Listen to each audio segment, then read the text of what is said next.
Kast.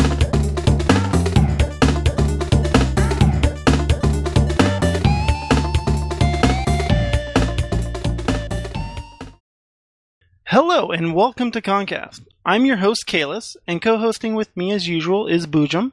Good to be here. Thank you for joining us in this very special Kong Kast. We have a slightly non-standard format, so things will work out a little differently today. Joining us, we have a panel of game developers, some of whom have helped create our most beloved childhood games. The main thing to note is that they have an enormous amount of talent and experience between them, and we'll definitely be quizzing them on it. They've been kind enough to appear here and answer some questions in a panel format. Let's introduce each of them in no particular order. David Wessman. Hi. Well, I started in the game industry back in 1991 as a tester at Lucas Arts, working on some of the classic adventure games. I pretty quickly realized that the guy that was making the flight combat games that I was the most interested in was an independent contractor, so I went out of my way to convince Larry Holland to hire me. And he did, and that turned out to be the best decision of my life, because the next game he made was X-Wing, and I ended up doing mission design and story development on the entire X-Wing TIE Fighter series. After that, I did Bloodwake for the Xbox, Chronicles of Riddick, Escape from Butcher Bay, the first Saints Row game, and then the last game I shipped was Death Jr. 2, Root of Evil for the PSP. All right. Yes, many of the games you have helped create, I am a huge fan of. Most of us at Kong are. Next, we have Edmar Medizibal. Hey guys, thanks for having me. I'm a producer in the game industry and focus on business development and online. I was associate producer at Kaos's THQ studio, which we released Frontlines Field of War in 2008, and then went on to be producer on their follow-up, which was Homefront in 2011. Again, where I focused mostly on online and back-end stuff. And I now handle business development for global game servers and game blocks, which includes the anti-cheat tech FairFight, which is in use by some great studios such as DICE and Respawn on their franchises, Battlefield and Titanfall, respectively. So very excited to be here. Well, we're happy to have you here, Edmar. Next on our list is somewhat of a regular, John Nguyen. Yeah, hi. So, as you may know, I'm Vice President and Marketing Director for Stompy Bot Productions. We're the publisher of Heavy Gear Assault, the next up-and-coming UE4 mech game. All right. Thank you again, John. We also have Vince McMullin. Hi. Yeah, I'm Vince McMullin. I'm the founder of Mektek. Most of you remember the mech packs that were produced for the MechWarrior 4 series. From there, we went ahead and created Mektek Studios, and I'm the producer of Heavy Gear Assault, as John mentioned. Thank you for being here, Vince. Next on our panel, we have Ben Lesnick. Hey, everybody. I am a designer and community manager on Star Citizen. I've been with the project since the start, helped plan the Kickstarter campaign, and I do everything from building spaceships to keeping 500,000 people from killing each other. Great to be here. Thanks for having me. That sounds like a tedious job. Thank you, Ben. Next, we have Jack Mamais. Hello, my name is Jack Mamais. I started my career at Activision in the 90s, and I was a producer. I was senior lead tester on the original MechWarrior 2, and then I was a producer on MechWarrior 2 Ghost Bear's Legacy, and I was a director on MechWarrior 2 Mercenaries, and I was the director on Heavy Gear, the original Heavy Gear 2, which was one of the original Heavy Gear titles. And from then I had my own company where we did, we started working on an Aliens Colonial Marines game in 2000, but it got canceled, sadly. And we put out a game called Spyro Enter the Dragonfly, on which I produced that. And last, I went there to Crytek, where I worked on, I was lead designer of Far Cry and lead designer of Crysis. After that, I went to Midway, and I was working on an unannounced a next generation open world game. And since then, since Midway closed in 2009, I've been a professor of game design at Savannah College of Art and Design. Well, thank you, Jack. That's quite a storied career, my friend. And I just wanted to, again, extend thanks for all of you panelists attending here today. We here at Kong Kast really appreciate it and are happy to have you here. So let's move on to the questions. I will ask the first one. It's a combination question between me and Bill. And the question is, can you discuss the differences in game design from earlier in your career as compared to now? For example, what challenges did you face before that you no longer face? Has technology made your job easier or harder? And you can answer as you want. David. Well, I haven't been actively involved in development since I started teaching about 6 years ago. So my answer is probably not going to be the best answer right now. From what I've been observing with my students learning to develop games, the big change is that you have engines like Unity and Unreal that have enormous libraries of tutorials, and there's online forums. And back in the old days, we had to teach ourselves, and it was very, very difficult to get things done. And it's a whole lot easier now in that sense. But the tools and what they allow you to do are a whole lot more complicated, so it's more difficult in that area. Bill had something to say about that. That's pretty much what I was trying to get at with my portion of the question. Now you have all these tools that you can use to develop a game, but the games themselves are going to be a lot more complex.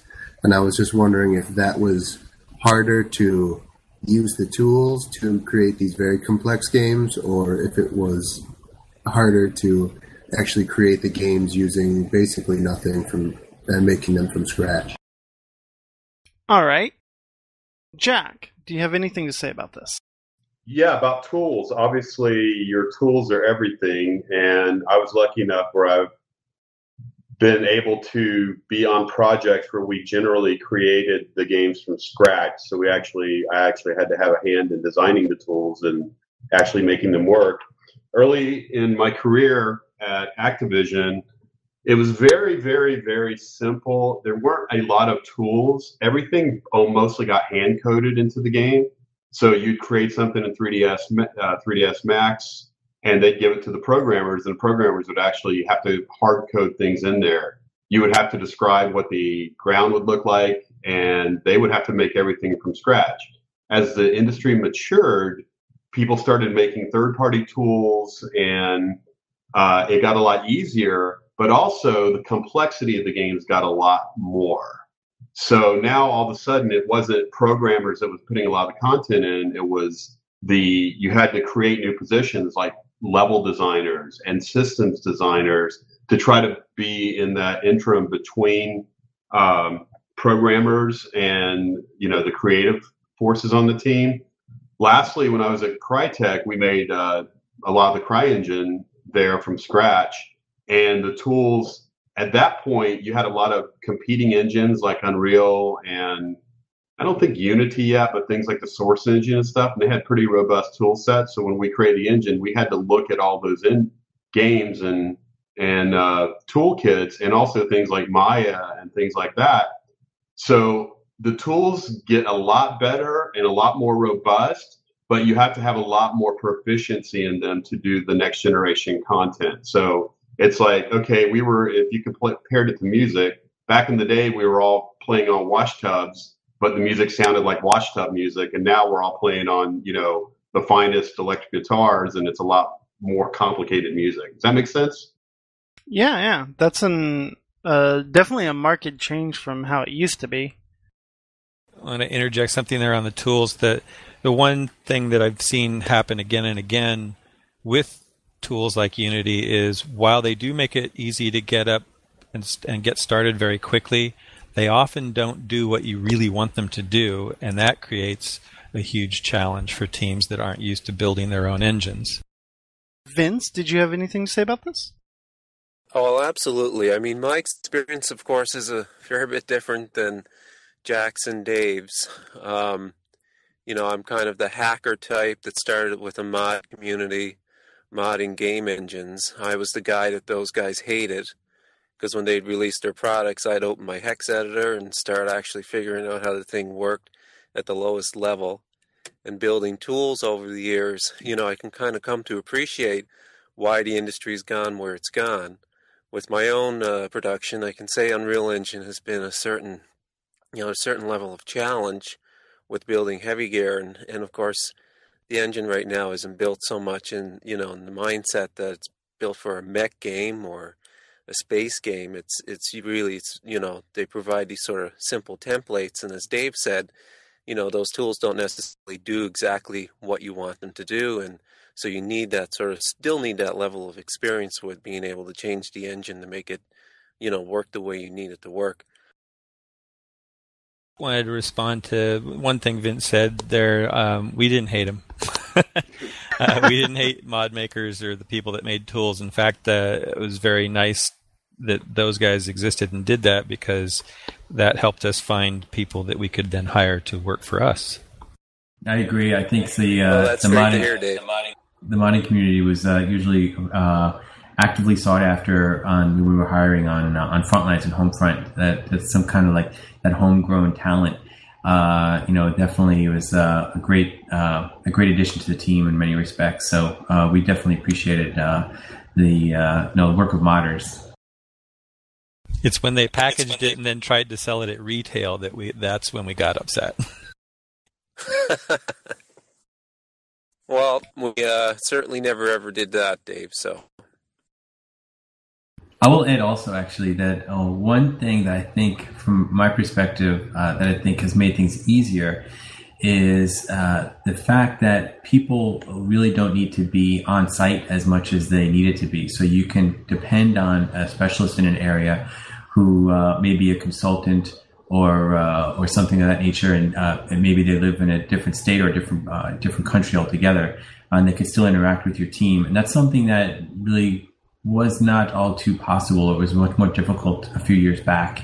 So I think that's been a great addition to tech on some teams, being able to recruit and work with people that not necessarily are in their office. Does anybody have any more input on this topic? Moving right along. Boojum? Sure. We've got a question from Martel. What was your favorite mission or game component that you have designed or helped develop? If you could go back and change something, what would you have done differently? And what would you like to see more of in modern gaming? It's kind of your favorites and your preferences. That's a tough question. It's very open-ended, I admit. Yeah. Well, I used to ask people, particularly about TIE Fighter, what was your favorite mission or what was your most memorable mission? And one that came up repeatedly was the one where you're sent out to clear a minefield in an unshielded TIE Fighter. And midway through the mission, your two wingmen that are in TIE Interceptors turn on you, because your commanding officer has found out that you're the mole that's been reporting on his bad activities. And the hardest thing about designing that mission is that you have to lose. I have to force you to flee for help to get rescued. And hardcore players are always looking for the tactic that's going to let them win. It's like, I just need to do this better and I can kill everybody. And it's like, no, you can't. And you really need to leave. And if I have to send in a dozen TIE Advance to kill you, I will. That's familiar to me. I've run into situations where I've actually hit infinite spawns of enemies until I have to run away. And that's mixed feelings about that. But I can understand the problem trying to make players do that. It's the big challenge in trying to force a narrative into a combat situation. When it comes to those decisions, I usually find that the most appropriate is when the player is kind of strung along. You give things that usually he sees as help for him to win that encounter, but as he's led on, he finds that he is actually escaping. That's a good technique. For things that I most regret, there's actually two missions in Bloodwake that I screwed up on. One, it was just a scripting error, and I wasn't allowed to fix it because we were in final QA lockdown. But one of them, it ended up being that you might as well just roll a 20-sided die and hope you roll a 1, because if you don't, you're going to have to restart the mission and play it over again. Trent, you got a comment? Yeah, actually. How do you feel about whenever those approaches get subverted? A recent example I can think of is in the Dead Money expansion to Fallout, you're not supposed to be able to take all the gold with you. So naturally what the player does is he finds a gap between the map geometry to shove all the gold through so he can get it all. So how do you feel whenever you've got this like story element that's important? You know, it's central to what you're supposed to do. You have to run away. We're going to keep sending TIE fighters till you run away. And, you know, it doesn't work and they beat it or whatever. Well, that's your responsibility, is to make sure that they can't break it. And sometimes you just got to get kind of heavy-handed with things. I think a lot of missions that have timers on them, that's one of those fallback safety nets. It's like, well, we can end the mission in a certain amount of time no matter what they're trying to do to subvert it. Do we have any other panelists that wanted to comment on things that they've enjoyed from past game development, or things they'd like to see more of in modern gaming? I like to see more hardcore games again. I'm tired when everything kind of is made for the mass market and trying to get trying to get, you know, every publisher I worked with, they were always concerned with, oh, how do we get your grandmother to play it? And you know what? I don't really care about my grandmother playing the game. It's like games need to be for certain niches, and then they can be really honed to perfection. Whereas when you're just trying to make, if you look at pop music or music, again, I'm doing a music thing. I don't know why I keep doing music things, but you know, back in the 60s, you had great bands like Led Zeppelin, Black Sabbath. They were really specific, bluesy, psychedelic music. But then rock started to get way more poppy because they found they could sell more albums. So all of a sudden, you know, you have John Cougar Mellencamp being a rocker, right? Like being a hard rocker, where that's not the case. So as things become more mass market and more palatable for a mass audience, it gets really distilled down to its just basic, you know, really surface level stuff. And I think that's regrettable. I like, you know, one of my favorite games of all time is Strike Eagle F-15, Strike Eagle 3. That was a micropro simulator, and you used every button on the keyboard, every button on control, and every button on alt. We loved doing that. It was great. And now it's like it has to fit on a game console controller, or it's not good. And I'm tired of that. You have a couple comments, Molasses? When developers try to do like that, like, hey, let's market to every single person in the world, and we do this by let's throw $500 million at the marketing budget to try and do this, or you know, make the game simpler. But then you're not really helping yourself. Like maybe you're selling more, but at the end of the day, you spent more money trying to make this game more marketable when you could have just made a niche game at a niche game price and still would have come out ahead. And I don't know why more developers don't do this. Fear and conservatism. Well, problem with the more niche games that they simply won't make their budget. They won't make the target number they need to have the graphics that said hardcore gamers will require, so that you end up with either a pretty well-made game marketed to the hardcore crowd, and that the hardcore crowd is not numerous enough, or they're not buying it enough, and the game bombs, and then the studio bombs. That kind of thing kind of do happen, though.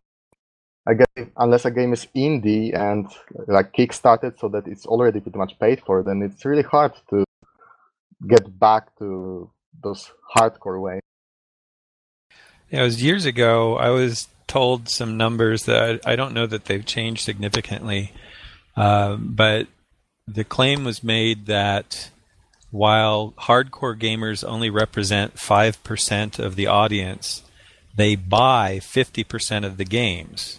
So they have, in my mind, they're the people that you need to please. If you please them, then just by word of mouth, you'll get more sales among more casual gamers who are turning to their hardcore friends for advice on what games they should play.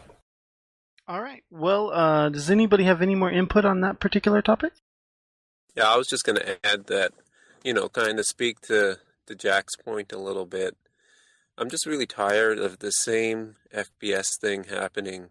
I mean, the entire last generation of consoles seem to be the same game over and over again.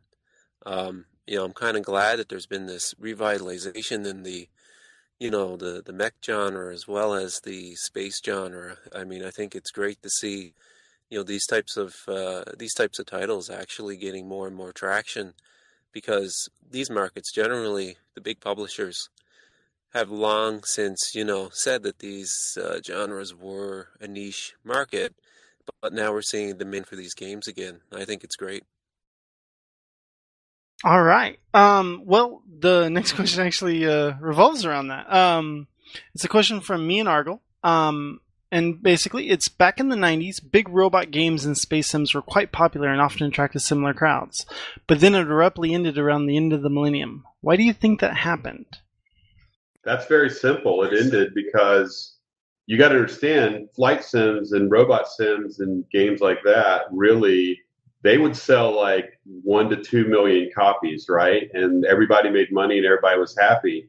But then when a console game came out like Tony Hawk and sold 8 million copies, now publishers don't really care about 2 million copy sellers. They want 8 million copy sellers. So that's kind of where that went. So as consoles became more prevalent and you had gigantic hits going out there, that's when PC games sort of died. And I was at Activision and I saw it dying. It was sad. I saw when the simulators were dying, and it was a sad day.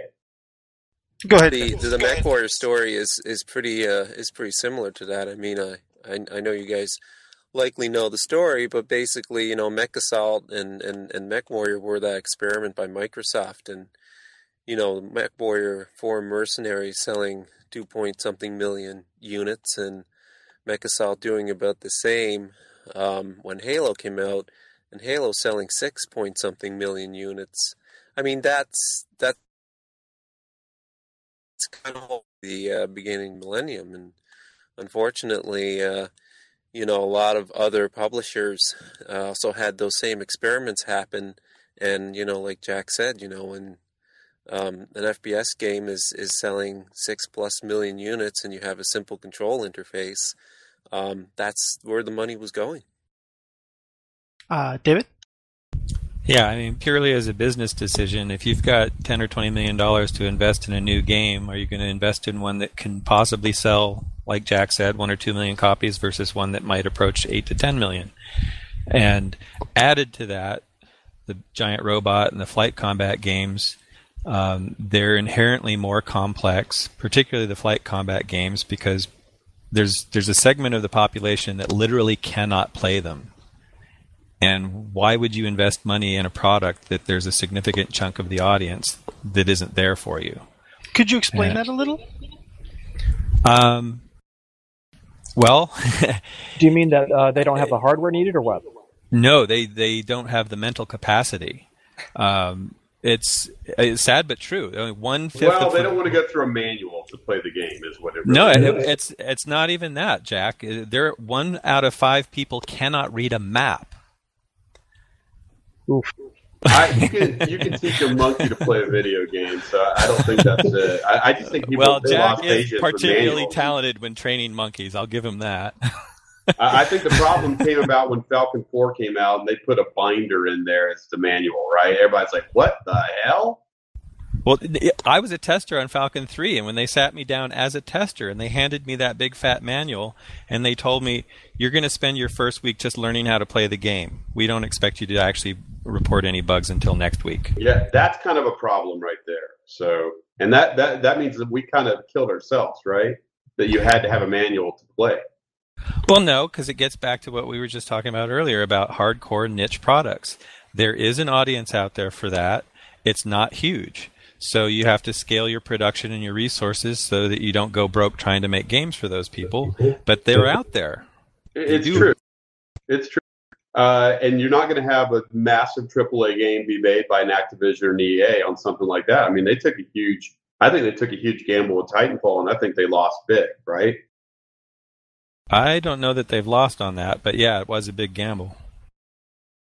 All right. Well, we do have someone here that might have some insight on this question. Ben, do you have anything to say about this? Absolutely. I mean, certainly publishers stopped being interested in paying for these games, but I also feel like, at least in terms of space sims, they stopped innovating in the way that they did in the early 1990s. The gulf between Wing Commander 1 and 2 is incredible. Wing Commander 2 and 3 is just unbelievable. And then you kind of fall into a routine where it's iterative, but you're still spending the same amount of money. There just wasn't as much of a return after that. I mean, there was a time when TIE Fighter and Wing Commander 3 were the biggest selling games in the world for PC. So you kind of lost people in that sense.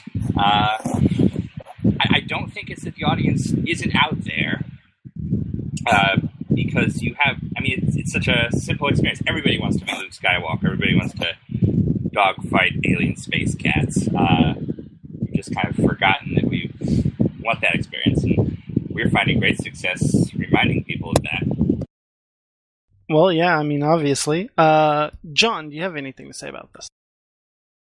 Well, what I would say is I grew up in an era where games were particularly complex, like the flight sim and the mech sim stuff, and that actually appealed to me when I was growing up. And then all of a sudden, as video games became more and more accessible to other people, like Jack and Dave was saying, publishers just veered off and continued looking at the money and really the quality of the games at that point in time, or the complexity rather died off in order to cater to these larger audiences. Unfortunately, that kind of petered off to these particularly more complex simulation games.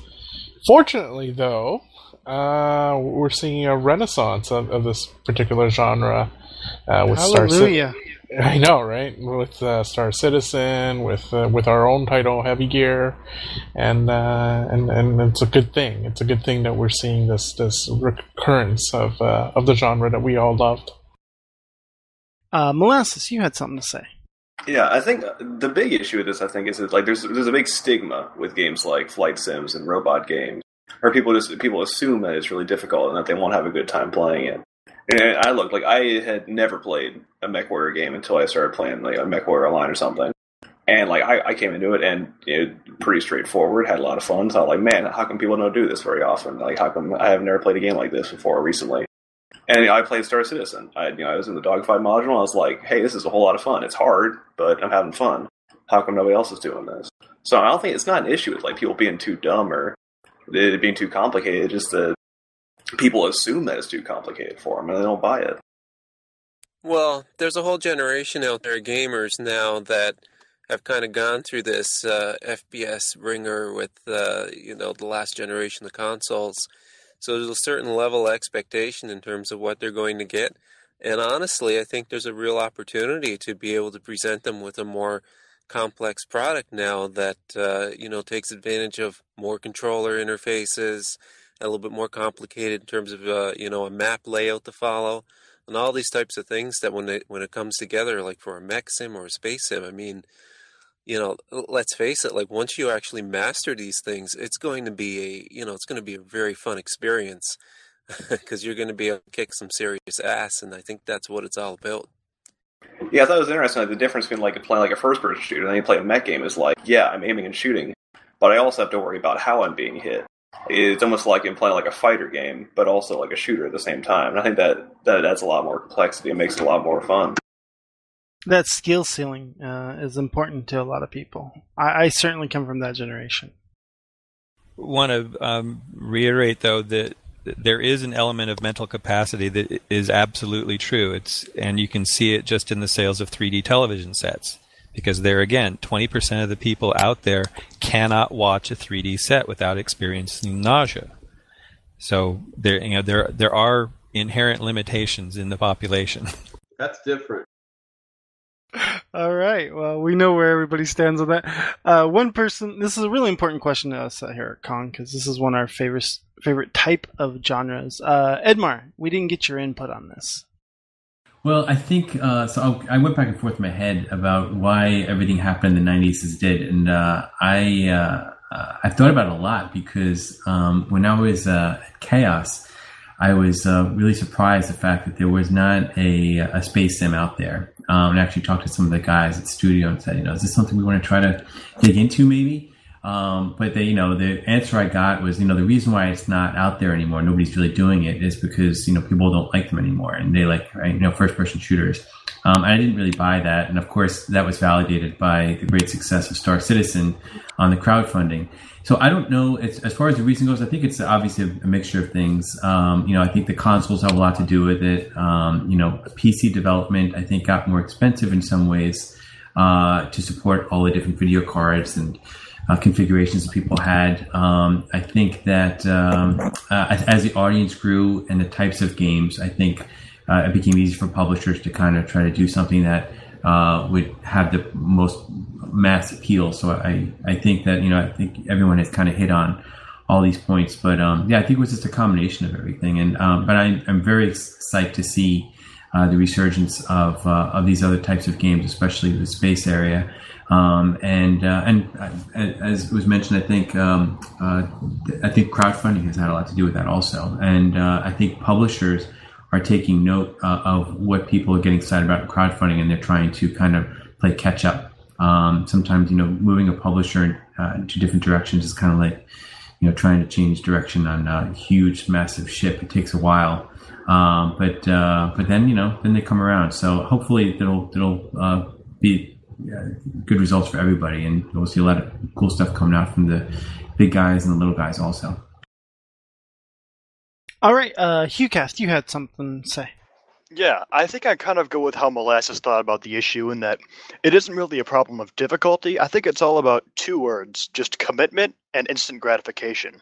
When you have games like phone games, or to a lesser extent console games, the amount of time you need to get into that game and figure out exactly what you need to do and how you do it is seconds at the most. It's ridiculously small. And then these same people that have been playing phone games for their entire childhoods or teenage years have these games with manuals, and they think, what? Why do I have to learn all this when I could just have fun doing that? They don't understand the amount of gratification that could come with spending a lot of time in a game and really sinking into it. Because they don't know what they could get from it, they don't even try to do it. That's why I think it happens. Well, that's certainly a good point. Did anybody have any more input? I think that's a really good point. Dealing with students, I've observed, their playing habits and the kinds of games that they're even interested in. And if it looks like there's too much investment up front before they start getting the payoff, then they lose interest. And if that means reading a manual, God forbid, then they're not even going to consider it. Do you fail them if they're filthy plebs? No, I try to gently lead them to truth and wisdom. You're such a good person. Do you give them homework to play old Sims? No, but I'll occasionally have a throwdown with Bloodwake and see who can beat me. Oh man, that's just unfair. Deck in the deck. All right. Let's move on. Got a question from Argyle. With an increasing number of games allowing players to purchase in-game currency or items with real-world currency, what do you feel is the right kind of balance that needs to be struck between convenience and outright paying to win? Wow, that's a good question. Paying to win is evil. I don't Expand think anybody, on that. What constitutes paying to win?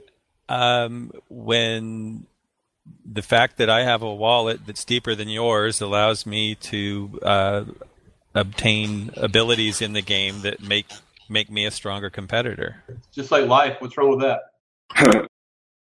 Does it matter whether those are exclusively available through cash or whether it just accelerates the process? Do you see a difference there? I don't like it either way. The games that I've played that do that, it's a definite turnoff. And while that may reflect some aspects of reality, that's one of the aspects that I'd like to escape from in my gaming. I'm just gonna interject here and say maybe I'm of the opinion that that selling power or abilities to a player is actually self-defeating to the game. Eventually, people are going to realize that they can just get ahead of everyone and be stronger competitors by simply opening up their wallets and tossing money at the publisher. Ultimately, I feel that's going to alienate players who, in these types of games, are the content themselves. And those who can't get ahead because they're just simply playing for free or playing for very little money will eventually decide to leave, thus leaving you with a bunch of empty servers with a bunch of paying players. So I don't know if it's advantageous to the developer or the community. Ben, I think I heard you commenting earlier. Do you have anything to add?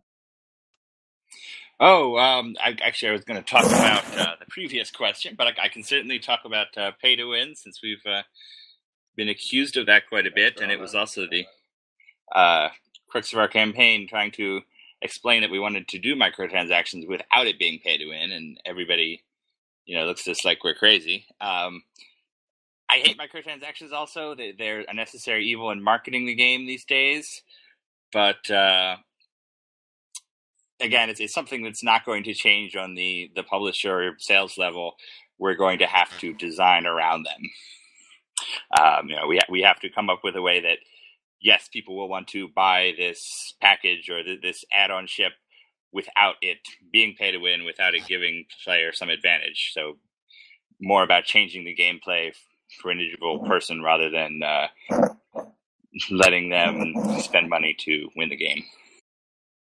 Well, you see, to round that off a bit, there's a clear difference between allowing people to pay for some kind of convenience, and eventually grinding is not fun either, right? So you're going to have to allow people some way to value their time and actually enjoy what they're doing and let them do what they're doing without actually giving them that unfair edge. And the minute you tread into an area where you're actually thinking that, hey, I'm actually selling not some doodad, but I'm actually selling an ability. I'm selling power. That's what you end up doing. You're selling power. That's where you go into some really cranky pay-to-win scenarios. Yeah, I'm a big fan of how Steam does it, and I was fortunate to be able to go to their developer conference early this year, and they spent a lot of time talking about how they have really strived to make sure that the purchases in their games like Dota and Team Fortress are done really to benefit the whole player community and not any one particular player. So ideally, a player purchase will enhance the game for other players, not just that player. So I think it's a good strategy, and they also were very upfront and saying, yeah, you know what, the other model also works. There's there's great success stories of other games that do more of the pay to win model, and it's just something that they don't do on their games, but they definitely admit that it's a valid business model. I mean, I think of going back to like the original Privateer. Back in the day, 1993, I could download a trainer program and I could give myself 1 million credits and I could be done with the game, which lots of people did. And if the group of people who wants that to be their game experience can subsidize the server costs for everybody else who actually wants to have fun with it, that's fantastic. Let's let them. Do we have anyone else wanted to speak up on the topic of pay to win? I think it's good. I don't mean it's good, but I mean, just if we're talking microtransactions, I think that's great. I think League of Legends would not exist without microtransactions, and that's a fantastic game. World of Tanks would not exist without microtransaction. That's a fantastic game. I think it's a good thing. It's making developers who don't have publishers powerful, like Wargaming Inc. and Riot, and we need more of that. So I don't necessarily think pay to win is good. I mean, but generally, anytime you have a game that you're either putting your time in it versus your money into it, it's almost the same thing, because you've got people who don't have jobs that are playing it, and they obviously have an unfair advantage over people who have jobs, right? If somebody can play 2 hours a day versus somebody who can play 20 hours a day, the guy who's paying 20 hours a day is sort of fulfilling the role of an AI character in a game, and the guy who's paying for the game is really the player. So, where it might break games and by making people too powerful, that's just poor design on the part of the mission designers that allow stuff like in World of Tanks where they allowed gold rounds that people could pay for. That was like 2 cents a round, and it was about twice as powerful. But it really didn't break the game per se. It just made, it made the flow a little different. How do you think that ties into different design philosophies in games? Because some of them seem to have the idea that spending a lot of time on a task in the game and then getting something shiny at the end is the nature of the game, rather than enjoying the journey. Do you think that microtransactions encourage one model over the other? And do you think either model is a good thing or not? I think League of Legends does it perfectly. They most of the things you pay for are really like your costumes and extra rune slots, which does give you an advantage in the game. But, they're making a ton of money just selling costumes, and people are paying for that, and it's good. And I think it's made the game more valuable and better. Designers have to understand how the process works and then create fair games that are still fun. I mean, your moment-to-moment experience has got to be amazing, or you have nothing. And then if you have enough people that are coming to play the game, I think it's great for you to put things in there that are bonuses, like costumes, or in World of Tanks, you can paint your tanks and give different decals and stuff like that.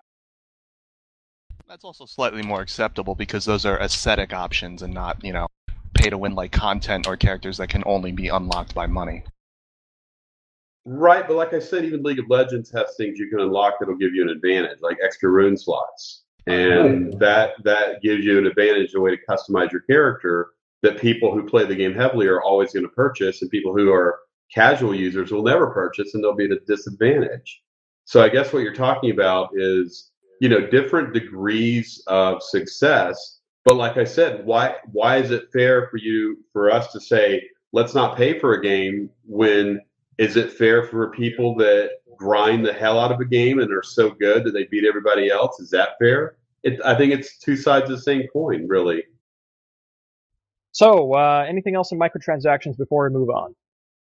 I'm just going to say that I think microtransactions are really super acceptable for the cosmetic stuff, the customization stuff. Maybe giving a little bit of advantage, like Jack said. But it's when you get into the real pay-to-win stuff that's where my problem is. So, like the difference between paying for the accessibility, paying like a paywall. If you can't actually move forward in the game or be able to contend with people who have bought something and there's no way for you to access that by just playing, that's an issue. I don't think that's a major issue for me. That absolutely is an issue. If you're creating a game, and assuming the game is free to play, and you're creating a scenario where there are microtransactions, at one point in time, if you limit the content of a certain player and you have like a velvet rope where a certain group of players can play and the other group can't, or even progress through the content, the group of players who can't pass that velvet rope for XYZ reason, what is their incentive to actually continue playing your game?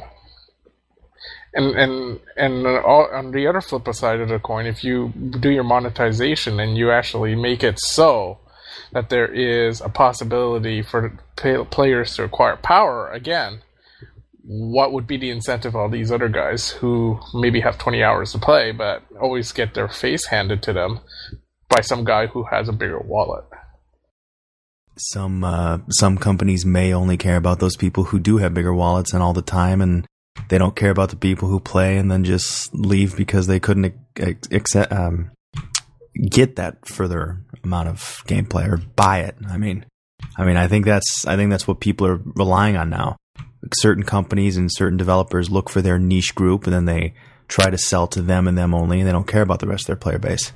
Well, I think that's an interesting point. Actually, I think that might have been what happened in the Wargaming World of Tanks game, where I think it was, and Jack, correct me if I'm wrong, but I think World of Tanks was initially more of a pay-to-win game, and I think that they found that their audience was kind of capped at a certain point, and if they really wanted to grow, they needed to open it up more, and then they kind of pulled it back a bit. Is that more or less how they did it? Well, they used to make. Well, I mean, the only change that I noticed is gold rounds used to only be available for cash money, so you'd have to buy them with Visa.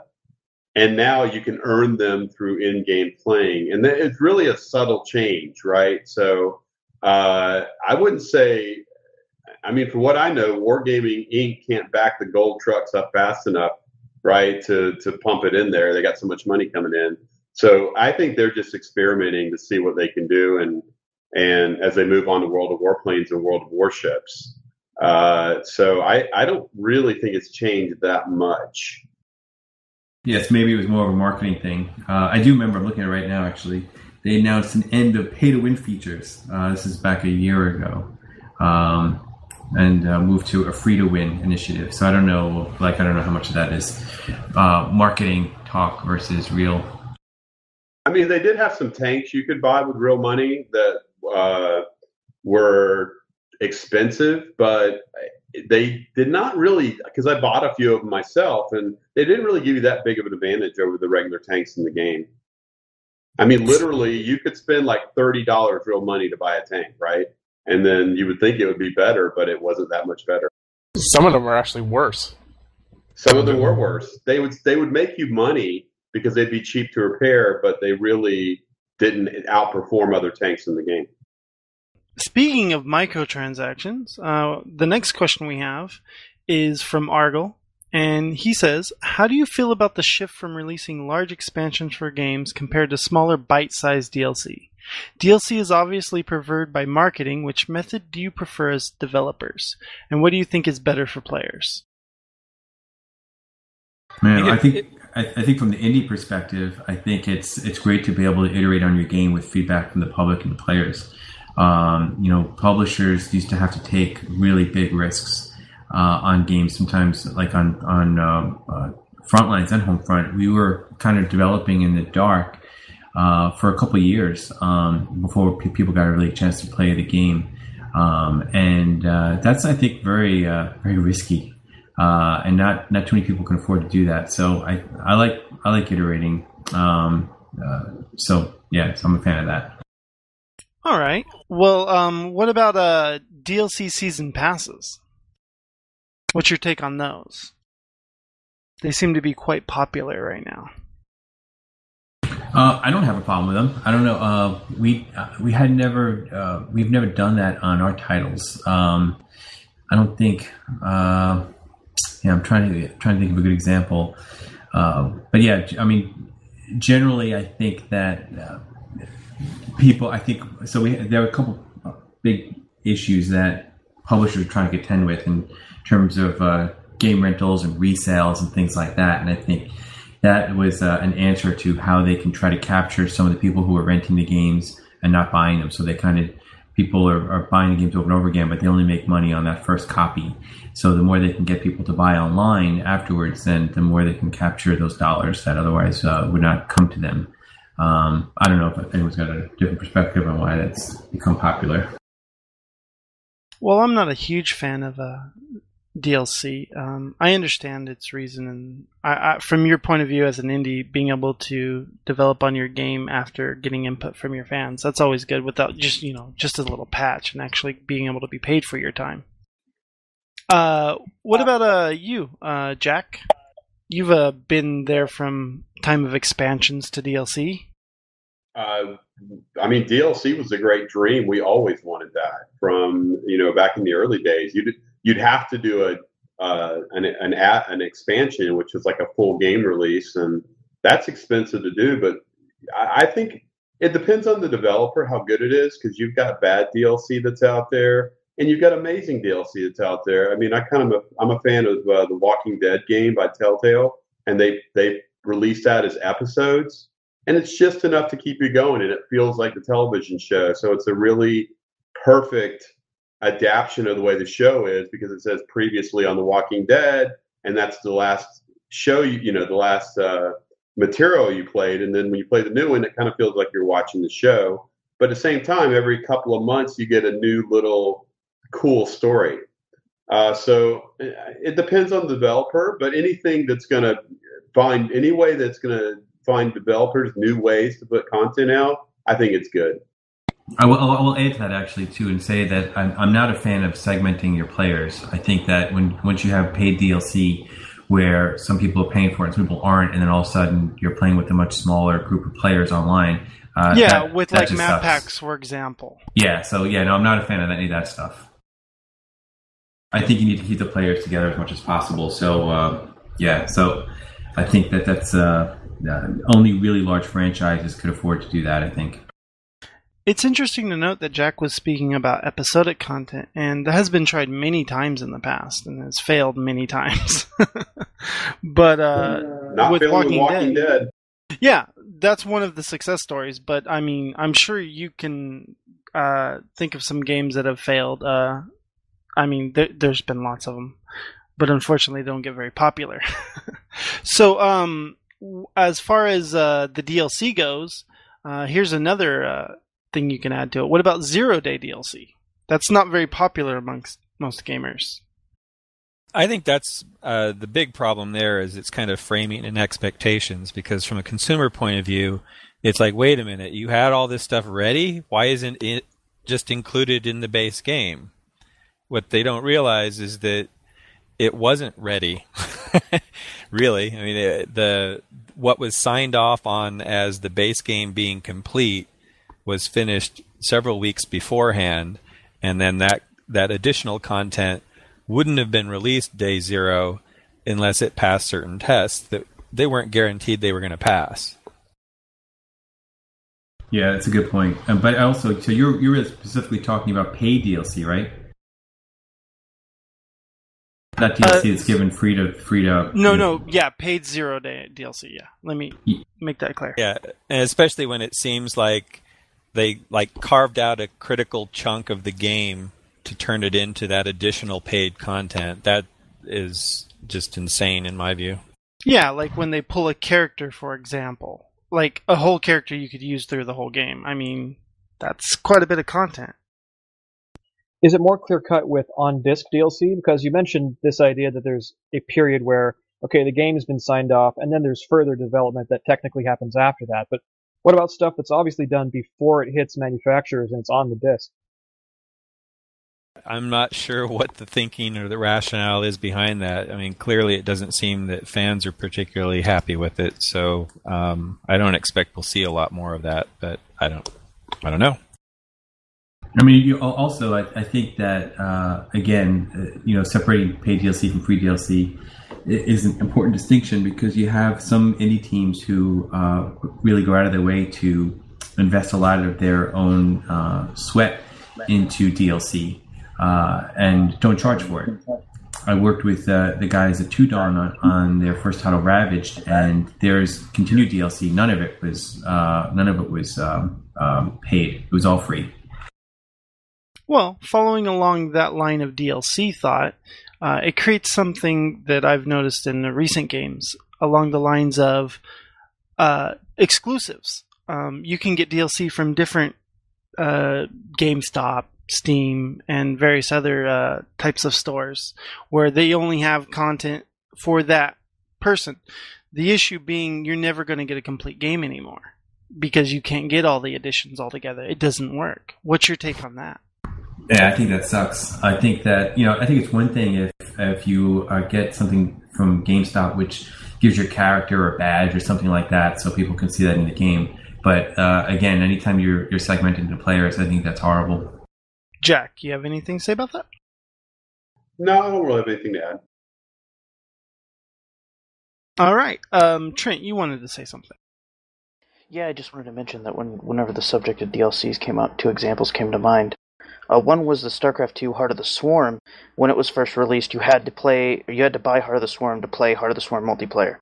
Me and my wife played this game, so we would have had to buy in twice on top of 2 retail purchases. Blizzard ended up reverting this policy, saying that if you played in a multiplayer game with somebody who had Heart of the Swarm, you could play their Heart of the Swarm multiplayer. So that was an industry example that stuck in mind. Another was Fallout. When their DLC was the Gunrunner's Arsenal, it was just a weapons pack of things that spawned in merchants in the game. You'd have to go find them and buy them. Felt super cheap to me because it was literally a weapons pack. There was very little that they actually had to do to create it. And they dropped it out as this incremental like Steam sale thing that you had to buy when it was just weapons that fit in with, whatever was already going on in the game. It wasn't anything that new. And this is just what I wanted to mention. What was the price on that? I can't remember if it came at a $5 or $10 price point. For what, Fallout 3? For the Gunrunner's Arsenal DLC for Fallout 3, it was either $5 or $10. Somebody saying 15. Vegas. Yeah, it was New Vegas. Gotcha. New Vegas had some great DLC. Man, their DLC was better than the regular game. Yeah, definitely. But Gunrunner's Arsenal was just guns. There was no mission. There was no story. Yeah. The first DLC pack for Vegas were pretty meager at best. Most of it just gave you new stuff when you spawned. Well, so as long as it's priced accordingly, so something like a weapons pack is relatively cheap, but something that's an entire campaign is considerably more expensive, then that seems rational to me. Yeah, agreed. Thank you so much for listening to part 1 of our game developer panel here on Kong Kast. Stay tuned for part 2.